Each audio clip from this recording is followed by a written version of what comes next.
ಮಾಡ್ತಾ ಇದ್ದಾರೆ, ಇದ್ರ ಇನ್ನೇನು ಏನಿರ್ಬೋದು ಅಂತ? ನೋಡಿ, ಡಿ ಕೆ ಶಿವಕುಮಾರ್ ಇತ್ತೀಚೆಗೆ ನಡೆ ಏನಿದೆ ಅವ್ರದ್ದು ಅದು ವೈಯಕ್ತಿಕ ಇರ್ಬೋದು. ಆದರೆ ತಕ್ಷಣ ಅವರು ಬಹಳ ಹಿಂದೂವಾದಿ ಆಗಿಬಿಟ್ಟಿದ್ದಾರೆ, ಹಿಂದುತ್ವದ ಕಡೆ ತಿರುಗ್ತಾ ಇದ್ದಾರೆ ಅಂತನ್ನುವಂಥದ್ದು ಭ್ರಮೆ, ಇದು ನಾಟಕ. ಇದು ಕಾರಣ ಏನು ಅಂತಂದರೆ, ಅಲ್ಲಿ ಮುಖ್ಯಮಂತ್ರಿ ಮತ್ತು ಅವರಿಗೆ ಡಿಫ್ರೆನ್ಸ್ ಸ್ಟಾರ್ಟ್ ಆಗಿದೆ.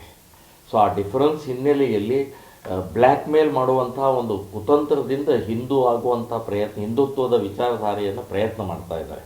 ಬಿ ಜೆ ಪಿಗೆ ಸೇರ್ತಾರೆ ಅಂತನ್ನುವ, ನಾನು ಹೇಳ್ತೇನೆ, ಇನ್ನು ಬಿ ಜೆ ಪಿಗೆ ಸೇರಿಸ್ಕೊಳ್ಬಾರ್ದು. ಈ ರೀತಿಯ ಅಧಿಕಾರಗೋಸ್ಕರ ಹಿಂದುತ್ವದ ನಾಟಕ ಆಡುವಂಥವ್ರು ಭಾಳ ಜನ ಇದ್ದಾರೆ.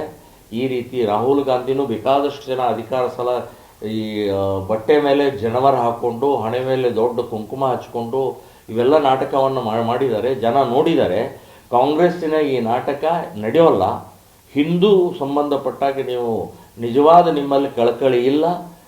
ಟೆರರಿಸ್ಟ್ಗಳು, ಯಾರ ಬಾಂಬ್ ಬ್ಲಾಸ್ಟ್ ಮಾಡಿದಂಥವ್ರು ನೀವು ಬ್ರದರ್ಸ್, ಅವ್ರು ನಮ್ಮ ಬ್ರದರ್ಗಳಿದ್ದಾರೆ, ಅವ್ರು ನಮ್ಮ ಸಹೋದರರಿದ್ದಾರೆ, ಅವ್ರ ರಕ್ಷಣೆ ಮಾಡೋದು ನಮ್ಮ ಜವಾಬ್ದಾರಿ ಅಂತ ಹಳೇದು ಬೇಕಾದಷ್ಟು ಕಾಂಗ್ರೆಸ್ಸಿನ ಇತಿಹಾಸ ಹೇಳುತ್ತೆ.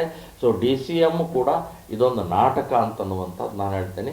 ಇದನ್ನು ಯಾರೂ ಒಪ್ಪಬಾರದು, ಇದನ್ನು ಈ ಪಕ್ಷದವರು ಮೋಸ ಹೋಗಬಾರ್ದು ಅಂತನ್ನುವಂಥದ್ದು ನಾನು ಹೇಳ್ತೇನೆ. ಸರ್, ಈಗಾಗಲೇ ಗ್ಯಾರಂಟಿ